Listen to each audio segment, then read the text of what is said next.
அட என்னங்க சொல்கிறீங்க? இனிமேல் 20,000க்கு மேலே கடன் வாங்கவே முடியாதா? அப்படின்னு சொல்லி இந்திய ரிசர்வ் வங்கி இப்போ புதுசாக ஒரு விதிமுறையை கொண்டு வந்திருக்காங்க. இதை பற்றி இந்த வீடியோவில் முழுமையாக பார்க்கலாம். இந்திய ரிசர்வ் வங்கி கடன் விஷயத்தில் தொடர்ச்சியான கட்டுப்பாடுகளை விதிச்சுட்டு தான் வராங்க.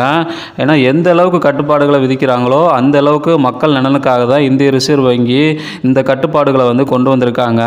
இப்போ எல்லா நிதி நிறுவனமும் அதாவது என்பிஎஃப்சிக்கள் இனிமேல் வாடிக்கையாளர்களுக்கு அவங்க லோன் அப்ளை பண்ணும்போது 20,000க்கு மேலே கடன் அப்ளை பண்ணாங்கன்னா அதை ரொக்கமாக கொடுக்கவே கூடாதுன்னு சொல்லி இந்திய ரிசர்வ் வங்கி கட்டுப்பாடுகளை விதிச்சிருக்கிறாங்க.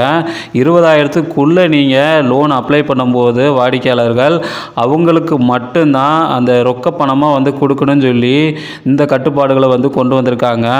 இது பார்த்தீங்கன்னா மே 8ஆம் தேதி பார்த்தீங்கன்னா எல்லா நிதி நிறுவனங்களுக்கும் இந்திய ரிசர்வ் வங்கி இந்த கடிதத்தை அனுப்பியிருக்கிறாங்க.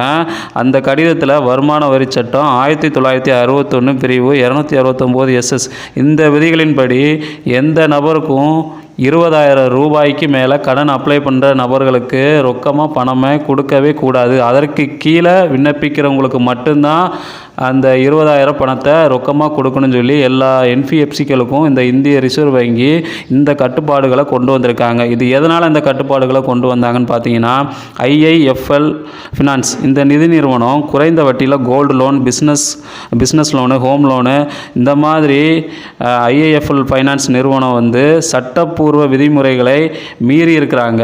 அதான் இந்த கட்டுப்பாடுகளை இப்போ ரிசர்வ் வங்கி அறிவிச்சிருக்காங்க. எல்லா என்பிஎஃப்சி கம்பெனிகளுக்கும் மக்களுக்கு யூஸ்ஃபுல்லான நிறைய திட்டங்களை இப்போ இந்திய ரிசர்வ் வங்கி கொண்டு வந்துக்கிட்டே இருக்கிறாங்க.